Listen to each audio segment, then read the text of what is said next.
Welcome to session number 9, 16th of March of 2022. This is Biblical Backgrounds, a study of archaeology and geography, literature, and anything else that looks interesting as we work our way through the Bible, looking at the cultural and physical backgrounds, literal backgrounds, so that we can see how the Bible fits into the real world.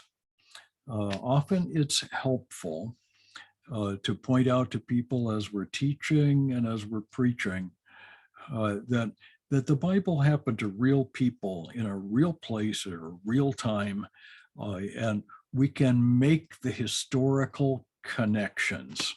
And that's what this is all about. So let me see if I can figure this out. Without further ado, I am going to share the screen. Let's see if that works. There we go. Okay.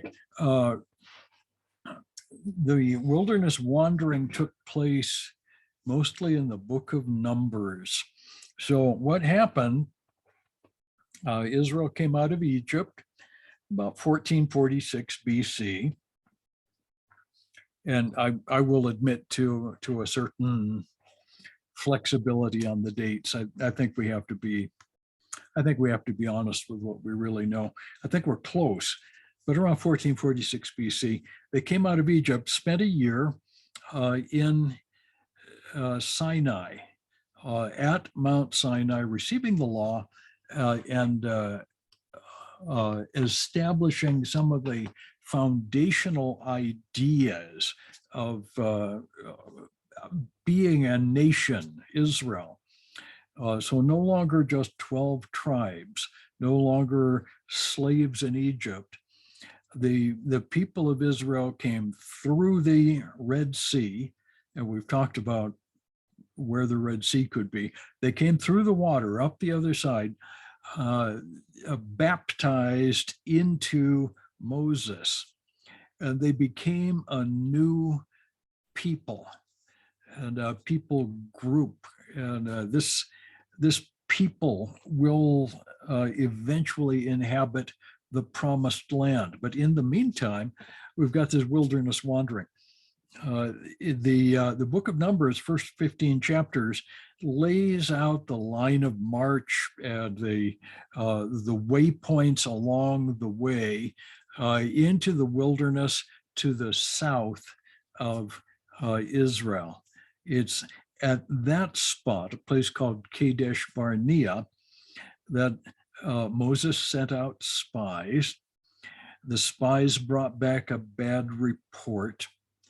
The people rebelled against Moses, and God punished them with 38 and a half or 39 years of wandering in circles in the desert. So the wandering in the desert is one of the components of the biblical story, and there's a great deal of background we can lay out here. I'm just going to show you little bits of it. At the end of that wandering, Moses died, Joshua took his place, and the conquest happened. Technically 1406 BC, but most of us say around 1400 BC, at about the time that the first part of the Late Bronze Age gave way to the second part of the Late Bronze Age. What do I mean by that? When we talk about the Bronze Age, we don't mean that everything in the world was made out of bronze. The term early bronze, middle bronze, late bronze 1, late bronze 2, is given to the layers that we find in the actual digs. So as we're digging and we go down through the strata, we label these things according to more or less what kinds of things we find. So during the Bronze Age, roughly 3000 to roughly 1200 BC, we find tools that are made of bronze. We rarely find iron. And when we do, it's from a meteorite and is being used as jewelry. Around 1200 BC, we don't suddenly stop finding bronze, but in addition to bronze, we also find iron tools. The people have learned how to form iron into tools and weapons. And Iron Age is broken up into early and middle and late. Bronze Ages, early and middle and late. And archaeologists talk about Late Bronze 1 and Late Bronze 2. So Late Bronze 1 runs from the beginning of the Egyptian importance in this part of the Middle East, particularly over Syria and our territory, Israel. So Late Bronze 1 is characterized by lots and lots of Canaanite city-states with very few walls. That's important. The Canaanites didn't build walls during this period because literally the Egyptians told them not to. And what they still had when the spies came through in 1445 or so BC was the old Middle Bronze Age walls. Those Middle Bronze Age walls were quite tall, but they were getting old. They were hundreds of years old by the time Joshua arrived. And what the spies saw was the old antique walls. It would be like going into Rome and finding bits of the old Roman wall of the city along the Appian Way. That wall is of no particular importance as a defensive measure today. If somebody were to attack with fighter planes and tanks, the wall would be meaningless. The same thing was true during the Late Bronze Age. There were no new walls, but the Canaanites did have the old walls. Well, wilderness wandering is going to take place during Late Bronze 1. Late Bronze 2, the second part of the Late Bronze Age, is characterized by a decline in the material effects of the Canaanite people. What do I mean by that? I mean that they seem to lose their international or global trans-Mediterranean trade connections. So prior to about 1400 BC, Canaanites were importing things like chocolate on white chili bowls. We find those often enough. Bichrome ware from the Mediterranean. We find Egyptian objects and lots of other Mesopotamian objects. International trade was going on. Beginning about 1400 BC, it's as though there's a poverty. And the Canaanite cities that we continue to find, that's also important. The Canaanites didn't just disappear. The Canaanite cities that we continue to find are less prosperous, and the material remains are fewer and not as high quality. So something happened about 1400 BC. The Bible calls that the Conquest. So we're looking at the wilderness wandering of Israel and then the conquest by Israel of the promised land. Let me show you here, this picture that's up. I should tell you what this thing is on the left-hand side. That's an Amarna letter. There's a place in Egypt called Tel El Amarna. And that was the capital of one of the kings, character by the name of Akhenaten. And we'll come back to Akhenaten. He's an interesting character, so we'll talk about him a little later. The Amarna letters were letters that were written from the kings of Canaan back to Egypt, asking for help. And they give us almost 400 separate snapshots of the land of Canaan at about the time of the Israelite conquest. This is just one of them. This is the king of Jerusalem writing to the king of Egypt, and this king's name is Abduhepa, and he's writing to the king of Egypt, complaining about all the problems that he has, particularly about a lawless group of people who seem to be coming in from the wilderness. They've been wandering in the wilderness. Who could they possibly be? And now they're coming across the Jordan River and causing problems. And he calls them Habiru. Habiru, Habiru, Habiru. Sometimes we get Apiru or something different.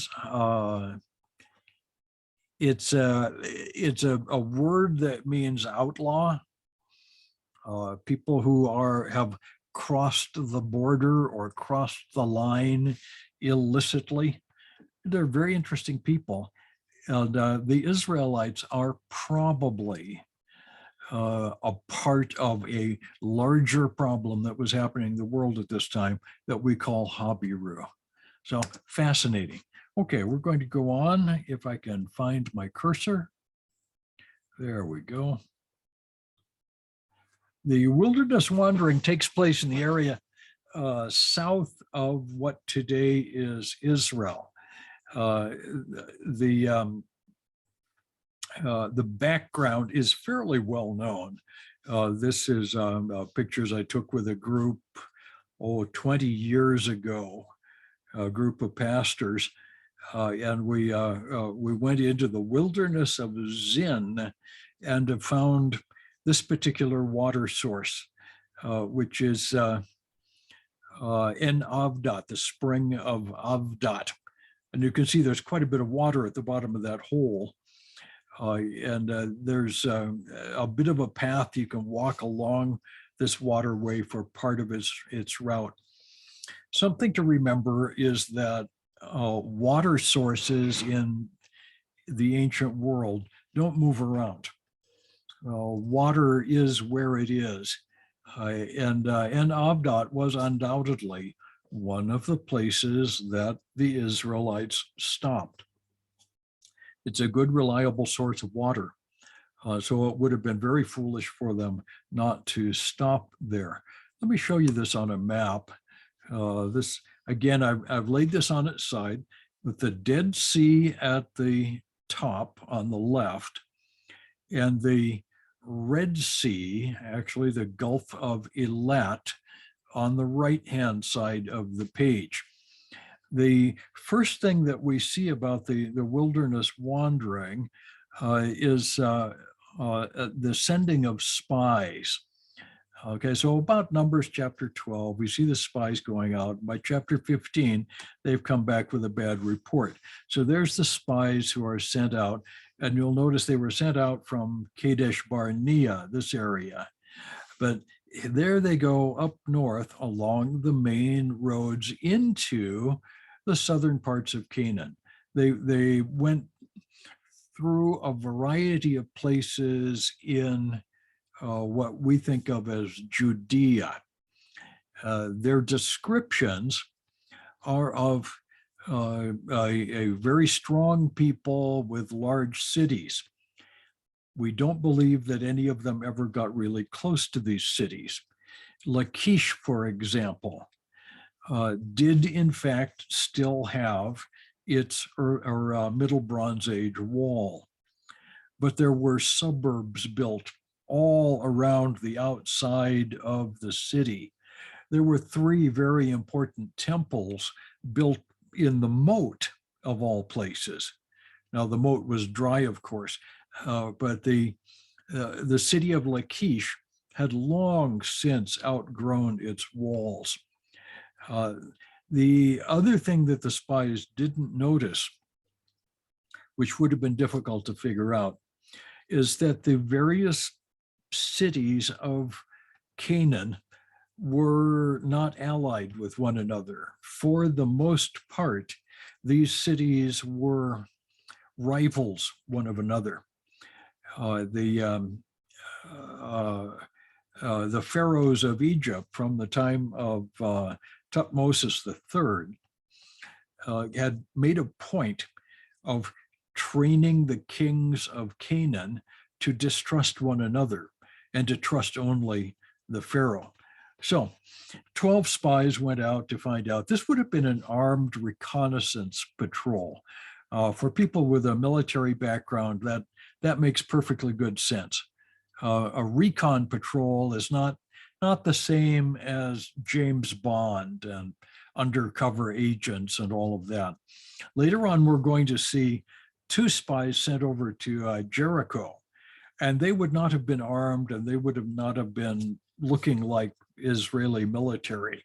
They would have tried to look like the people of Jericho. So they were real undercover agents.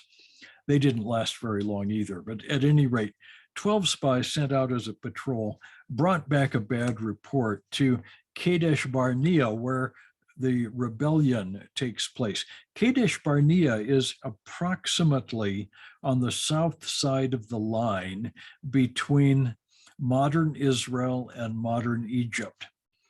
The boundary between Israel and Egypt has always been about the same, and I'll show you that in the next slide.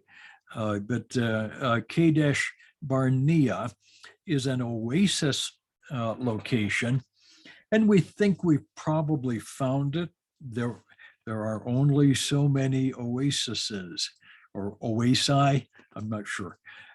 There's only so many water sources in the wilderness. Kadesh Barnea is probably the right place. The Bedouin call it Ein Kudesh, which sounds the same, but Kudesh simply means holy spring, and that could refer to just about anywhere. We find a lot of places named Kadesh, but this one we think is probably the right place. It's in the right general location. The wandering took place for 40 years.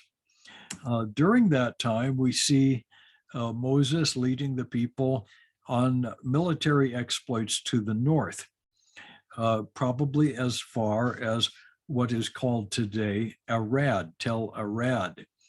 This again is in the southern part of the Negev wilderness. You can see where the Dead Sea is in relationship. The people of Israel never got very far. They won some battles. They fought with the Amalekites. This is the place where Aaron and Hur hold up the arms of Moses. And there are lots of places where something like that could have happened. At the end of this time, they begin wandering through the south, a long trip south, eventually all the way to the Gulf of Eilat again, and then up the far side, the east side of the Arava Desert, first up the King's Highway, and then because the people of Edom refused to let them through, here we see that, they went along the way of the wilderness and came along the edge of Moab, where they were getting ready for actually for a transit of the Jordan River. But at Moab, they ran into their first really big opposition under a character by the name of King Balak, who called on the very famous magician, sorcerer, bad guy, Balaam.. Balaam. Came from Mesopotamia, which we'll see in the next slide is not all that far away. and came to attempt to curse Israel in this very spot. There are several locations where we think it is quite likely or possible that Balaam could have set up high places. A high place is merely the top of a mountain. And this whole region is a mountainous area, desert mountains. Okay, let's look at a larger map here. We're getting a view from the south to the north. South is on the right, north is on the left, and in the middle, you can see the little bitty Sea of Galilee and the teensy little Dead Sea. The green is the extent of the land that is included in the promised land. This is considerably more than Israel occupied at the beginning. But to give you an idea of the size of it, this runs from the south, from the river of Egypt, which is the Wadi El Arish. El Arish is still out in the Sinai wilderness. It's an Egyptian town. It featured in Israel's wars in the Sinai Peninsula against Egypt back in 1967 and 1973.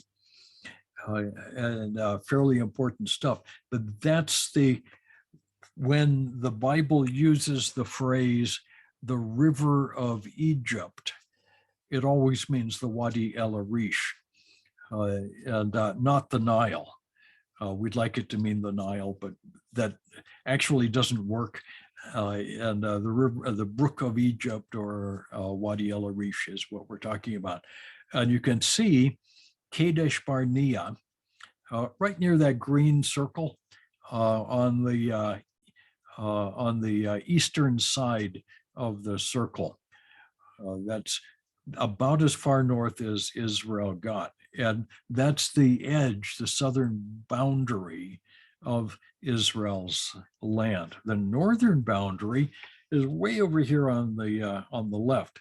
Mount Hor, H-O-R, is one of the northernmost mountains of the Lebanon range. There's actually two ranges of mountains in Lebanon, a coastal range that we call the Lebanon, and an inside track range that we call the anti-Lebanon. And in between is a great big valley called the Bekaa. And today, the Bekaa Valley is a hotbed of Palestinian terrorists and all kinds of bad folks. Lebanon is a tragic story, and we're not going to go into a bunch of that.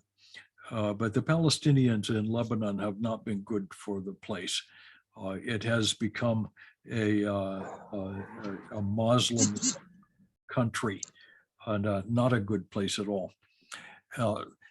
The other boundaries, the north is the mountains of Lebanon, and you'll notice there the headwaters of the Euphrates River. From the Euphrates to the River of Egypt, from the north to the south. The Mediterranean was always meant to be the western boundary, and then the wilderness, the desert, the great empty space, was to be the eastern boundary. The green area is the land that was actually promised in several different places. The land promise differs from place to place. Look left and right and north and south and see everything that you see I'm going to give to you. It's not quite the same as some of the promises we get to Moses. But this description of the land is what Joshua was looking forward to. The green part is what the Bible actually promises. The reddish pink part is land that several of the tribes actually took during the conquest era. The Ammonites wanted it back. when Jephthah went out to meet them. One of the more interesting moments. Okay, so this is the Jordan River Valley. This isn't my photograph, by the way. It's taken by a drone. I like it. This photograph is taken from a drone flying over Israel, looking over toward the Jordan River. So that spot that kind of brownish looking plateau country that you see on the other side, cut with wadis, is the modern state of Jordan. The River Jordan is not visible here. You can see some of the banks where the Jordan River cuts its way through this big valley. The people probably had never seen a major river at flood stage besides the Nile. But the people in the wilderness wandering had lived for a lifetime out in the wilderness and probably had never seen a major river flooding. This is what would have been happening with the Jordan at the time that the conquest happened. The spies, most likely, the two spies who went into Jericho, probably had to build a raft in order to get across the river. That whole area out in the middle, what we call the Zor, Z-H-O-R of the Jordan, would have been underwater, well over 2 kilometers across. And the crossing on dry ground happened because of a blockage of the river upstream at a place called Adamia.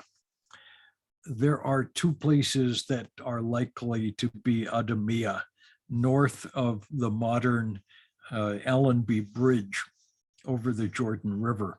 The Allenby border crossing crosses the Jordan on a what's called a Bailey Bridge that was put up by the Israelis to replace one that had been put up by General Allenby during the First World War. General Allenby actually crossed the Jordan at flood stage in exactly the same spot, most likely, that Joshua crossed coming the other direction. Archaeology can do relatively little to illustrate the miracle itself. A lot of times miracles just don't leave a lot of trace. But we do know that the Jordan suffers from collapsing banks. You can see a little bit of dirty mud along the banks of the Jordan in a couple of places here. In those places, the Jordan can get undercut, and when it collapses, when the banks collapse, it can stop up the flow of the Jordan. Now, for that to happen at flood stage would have taken quite a collapse. And I believe that was a miracle.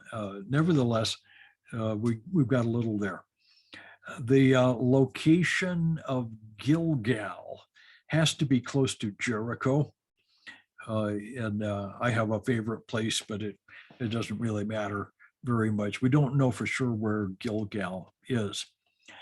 When the conquest happened, the first place to be taken was Jericho.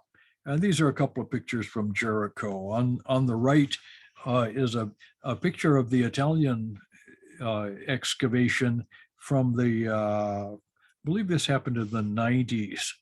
2 guys from the, I've forgotten if they were University of Rome or who they were, but there were a couple of archaeologists and a big crew.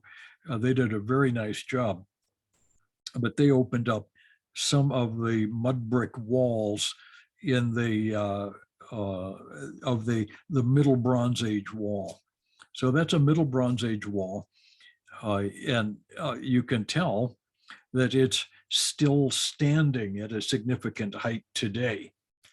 That means that it was, since it was built 300 years before Joshua came through and destroyed the city, and it is still standing to considerable height today, that wall was standing at the time of Joshua.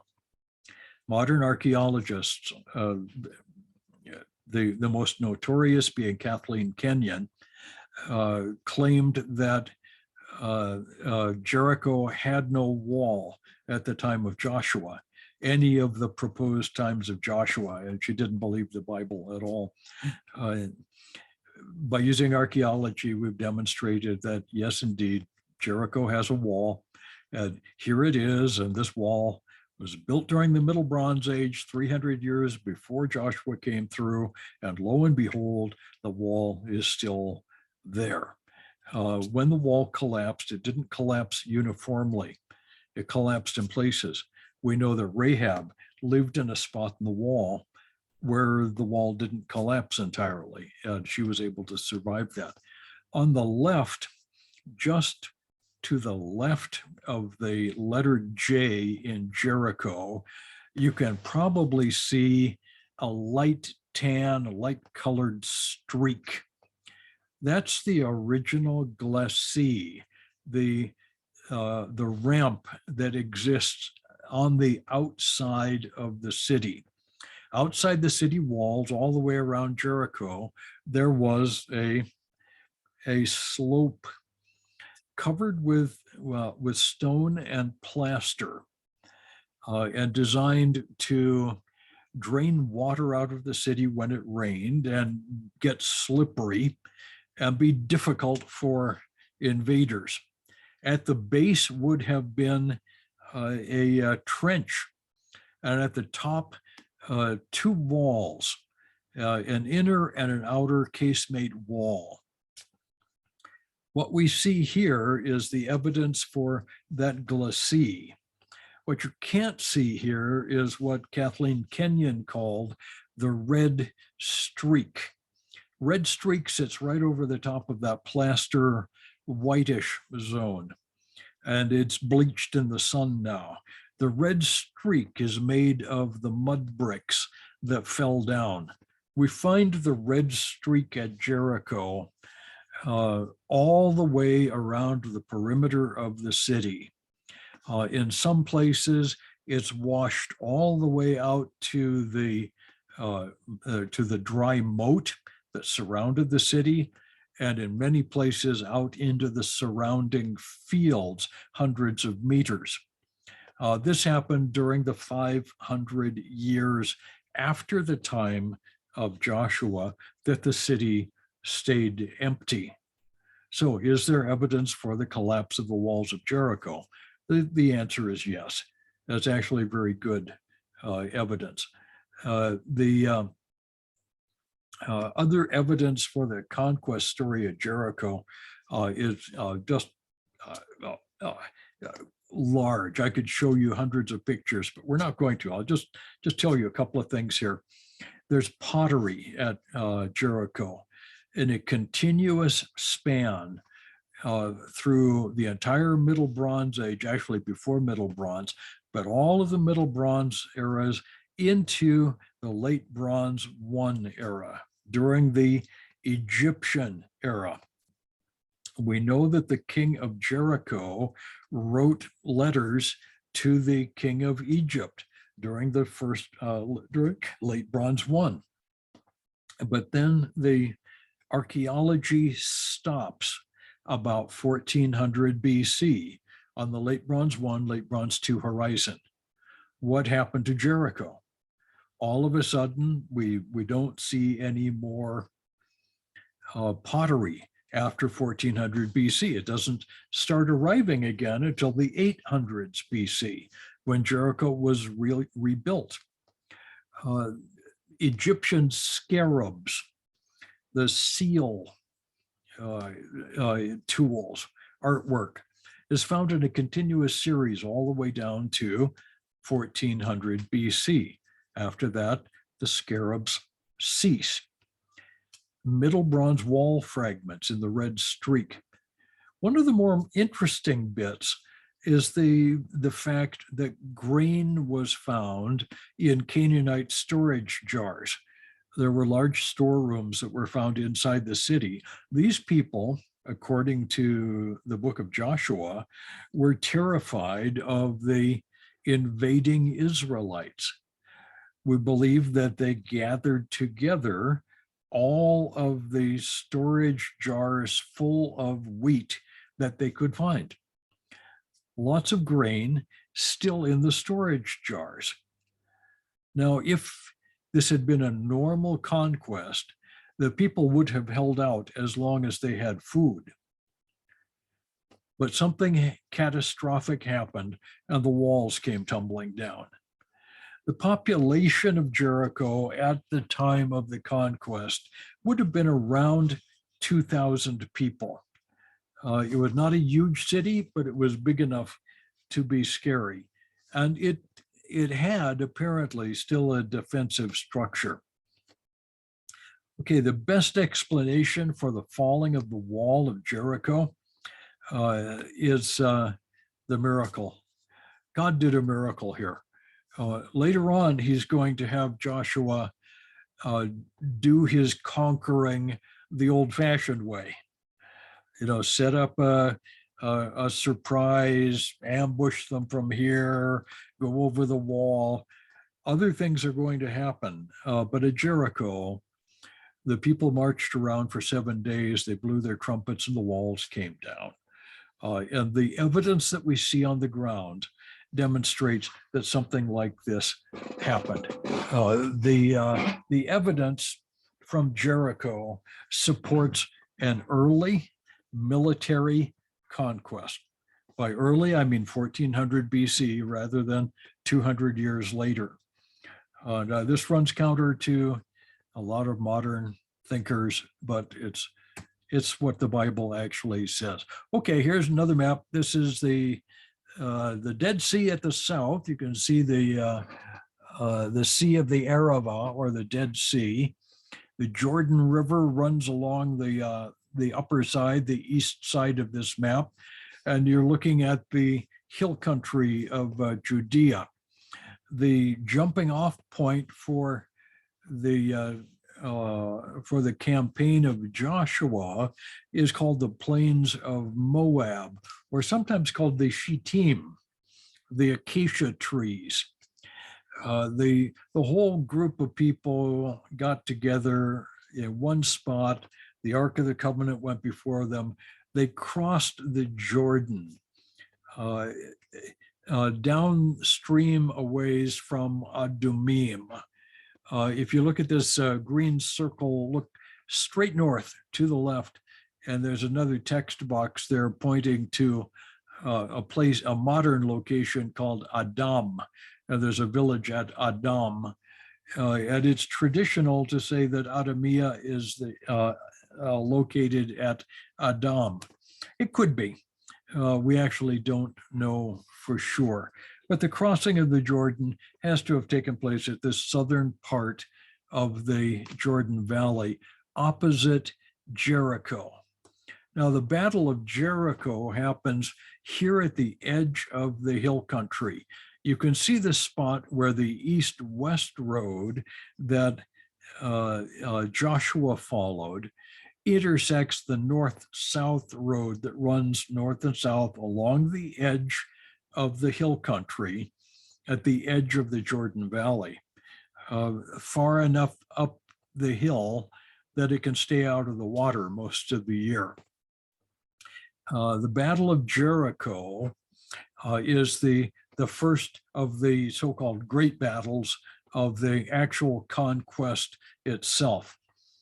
The Israelites have already fought some battles. They've dealt with the Transjordanian people groups, a number of Amorite groups, and that was not a big deal.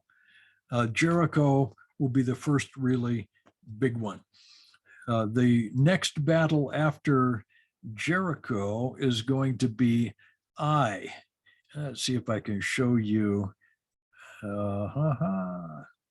There we go. I is right in the middle of that thing. You'll see a question mark there.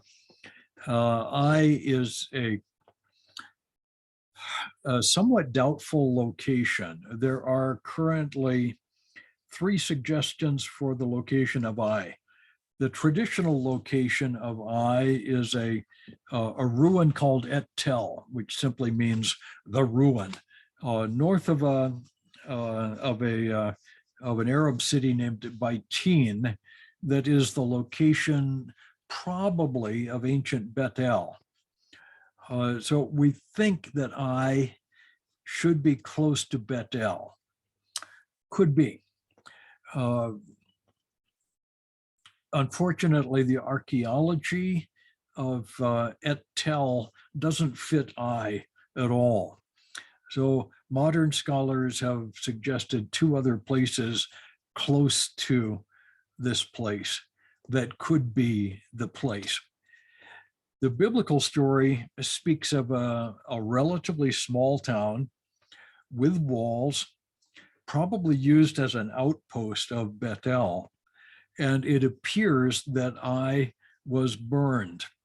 Significantly, Jericho and I were burned, and nothing else was burned in this area. The next time Joshua burns a city, it will be during the northern campaign. He'll burn the city of Hatzor. I'll show you that when we get there.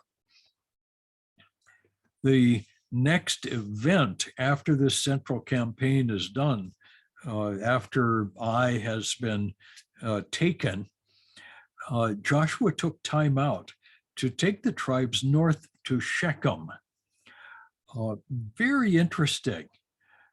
Shechem didn't fight Israel. It appears that the Shechemites welcomed the Israelites into town and treated them as guests, as relatives even. This again goes all the way back to the book of Genesis, when Jacob and his sons came back to the promised land. One of their first stops was Shechem. The rape of Dinah by the men of Shechem took place here. And Jacob's sons slaughtered all the men of Shechem, took all of their women. Just really not a very pretty picture. And yet the people who continued to live at Shechem long after the Israelites had gone to Egypt considered themselves part Israelite, kind of half Israelite. Interestingly, the Tel El Amarna letters, written from the kings of Canaan to the kings of Egypt, complain about the king of Shechem. The king of Jerusalem is complaining about the king of Shechem. He says that evil king of Shechem is not loyal to you, O Pharaoh, live forever. Instead, he has become a Habiru. That's a very important phrase. It's in El Amarna Letters number 245, as I recall, where the king of Jerusalem says that the king of Shechem has become a Habiru. Has he become Hebrew? Has he become a part of Israel? It's hard to know for sure, but the archaeology is definitely supportive. Joshua built an altar on Mount Ebal, which is one of the 2 mountains overlooking the city of Shechem, Ebal and Gerizim. And the altar is still there today. We find it in ruins. It may have been rebuilt during the Iron Age. We don't know for sure, but there is an altar on Mount Ebal that dates to this period. Is that Joshua's altar? Could be. There's a national dedication that took place there. The southern campaign is going to take place in the hill countries to the south. The picture on the right is Gibeon. Gibeonites were people from the Indo-European people groups far to the north. They didn't speak a Semitic language. They kept to themselves. They were traders. They didn't have walls around their city. The modern city of El Jib is an Arab city, but is built on the site of the ancient Gibeon. The photograph on the left is the Ajalon Valley that runs down from the city of Gibeon. And this is the location of the beginning of the Southern Campaign. And here you see the map of the Southern Campaign. It takes place starting out, number one, at Gibeon. 2, it goes past Tel Gezer. By the time we get to 3, we're going past the Ajalon Valley, down past Yarmut and Azekah, Lachish and Eglon, and ultimately past Hebron, and then back up through the Amorite hill country with a stop at Jerusalem. The Bible gives us just a quick overview of the southern route, this southern campaign. The archaeology is quite complex. We know that most of these cities were not destroyed in 1400 BC, although some of them begin showing Israelite characteristics by about 1200 BC. It seems clear that Joshua defeated the kings of these cities, and the Canaanite people slowly moved back into their own cities and lived alongside of the Israelites, who, as far as we can tell, stayed in their tents. This was the Southern Campaign. Quite a lot of fighting, and the people occupied this territory, particularly the hill country. In chapter 11, we see the Northern Campaign, and this Northern Campaign has for its leadership city the city of Hatzor. Hatzor is a really big city in the north. This is one of my pastors back in the trip that we took that year, looking from the crest of Hatzor down at the great international highway. That highway runs from, in the ancient days, from Damascus to Egypt, and it comes right past Hatzor. This is the royal palace on the top of Hatzor that dates to the time of the Israelite conquest. Those two big black basalt things are bases for columns. Those well-carved basalt stones are a part of the palace footings. All of this shows that there was a major palace structure here. Here on the left is something that Joshua probably saw. This is a relief of a pair of hands praying to the moon in one of the temples found in Hatzor. I call this the praying hands. And here people are praying to the moon. Well, we know that Jericho was also a moon city. Interestingly, Jericho, Hatzor, and Ai were burned. Jericho and Hatzor, for sure, were centers for moon worship. We don't know a whole lot more than that, but those were the only 3 cities that Joshua burned, perhaps because of the moon worship. This is a carinated jar found at Hatzor. And if you ever get started studying the archaeology of this period, one of the things that you'll learn about is the sequence of carinated jars. It allows us, strangely enough, there are some other domestic pottery that we also find a lot of, but we find lots and lots and lots of carinated jars or bowls like this.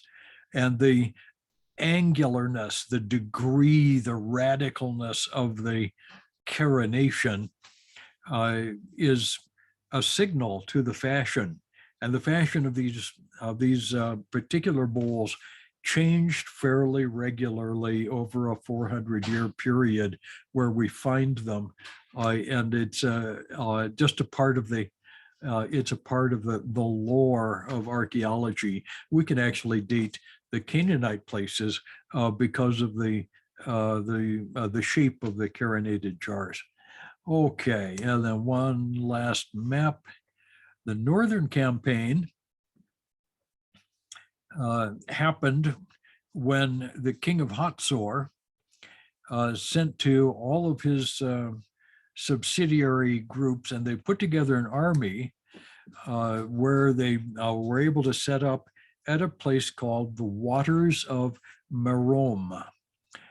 We don't know for sure where the Waters of Maroma is located. It has to be somewhere not too far from Hatzor, somewhere in the northern part of Galilee, not too far from the Sea of Galilee, and accessible by a long march overland from the south.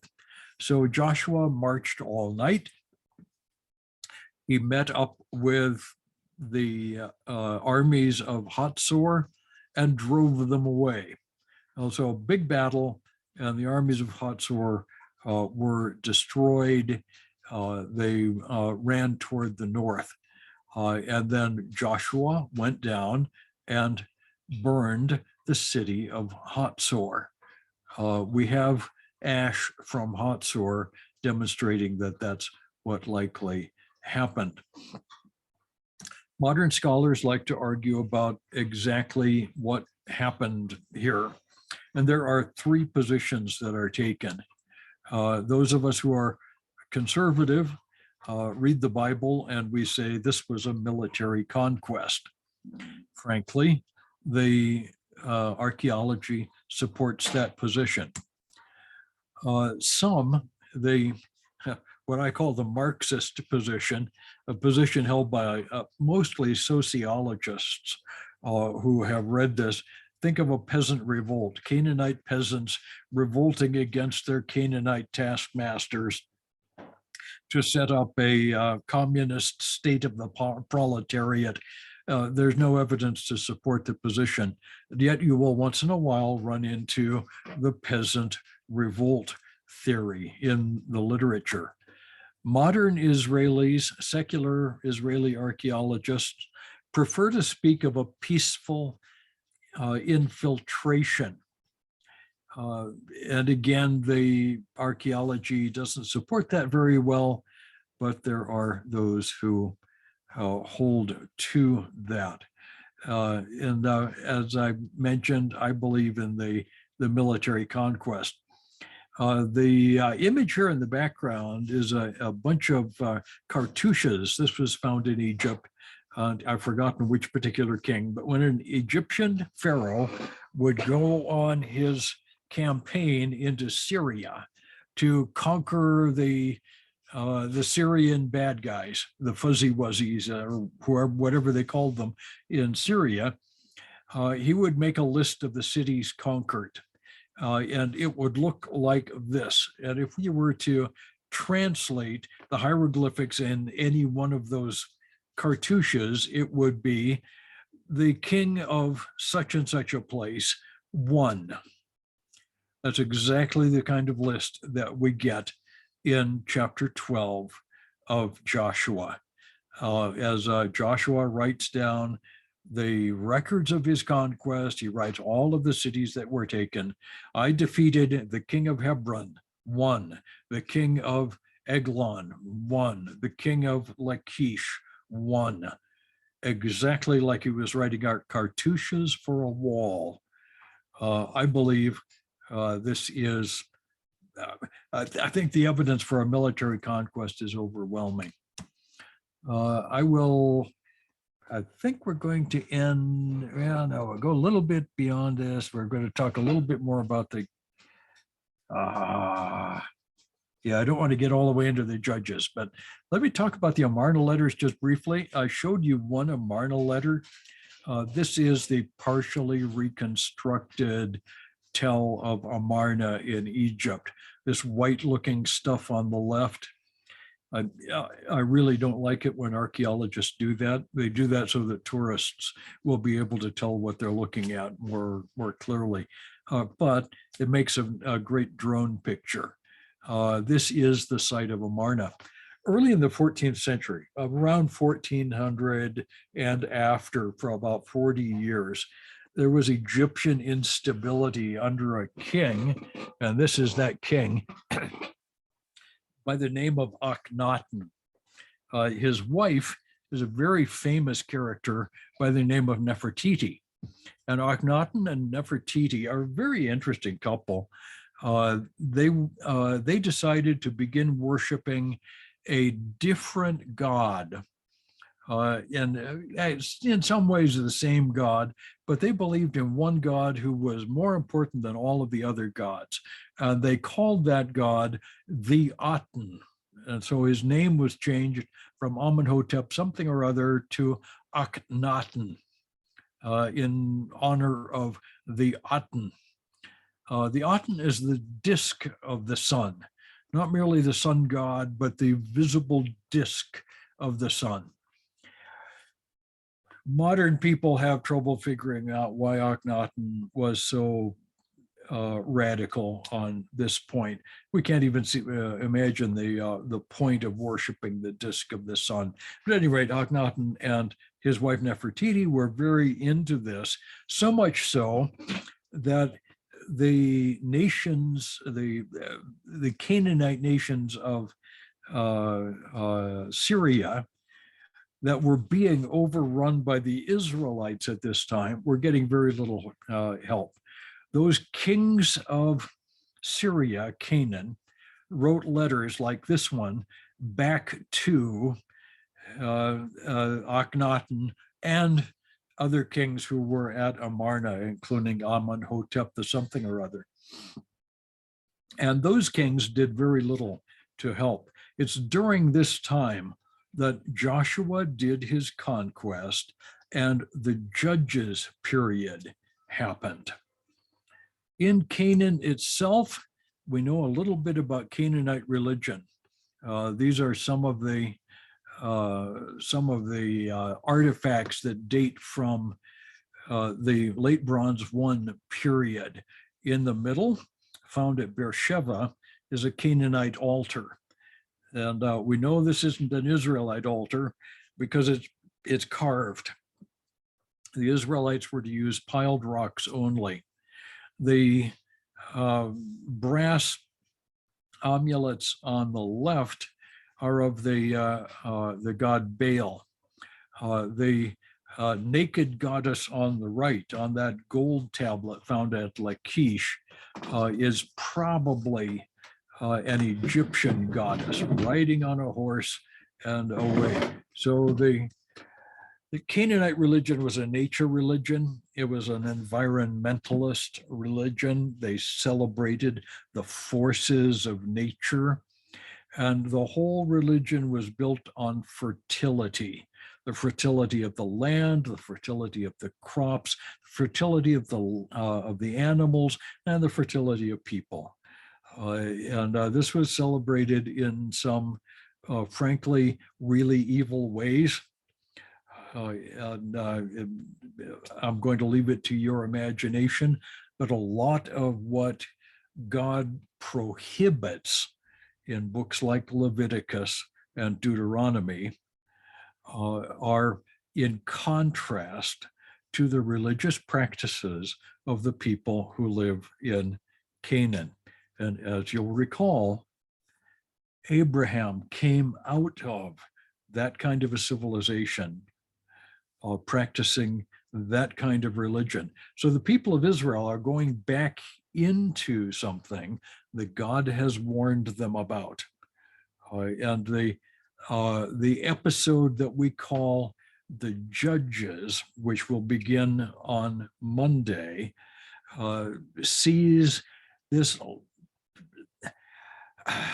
not very happy settlement period, of 300-year period between the conquest and the beginning of the end of the Judges period, the beginning of the time of the kingdom, when the people of Israel came to grips with the fact that the Canaanites and the other nations who occupied Canaan were in fact bad people. They should have been driven out. And Israel, in general, didn't drive them out. And that's going to explain an awful lot of the trouble that Israel has during the time of the Judges. So I'm going to close that share screen, or maybe I just did. Looks like I just closed my share screen without closing my share screen. We're going to knock off for the day. I think I saw Oscar at one point on there. Hi, Oscar. Good to see you. And Roger, thanks for popping up. It's always good to see your face there. I was saying hi to Dolly. I thought I saw Christy there someplace. And I know that you're all there. We'll see you again. I'm going to unmute everybody briefly. Thank you, Dr. John. Yeah. Thank you, Dr. John. We'll see you again on Thank you, Monday. Dr. John. We'll pick up where we left off. Bye-bye, everybody. Thank you, Donna. Grazie, grazie. Take care. Bye. Thank you. Good night, everyone.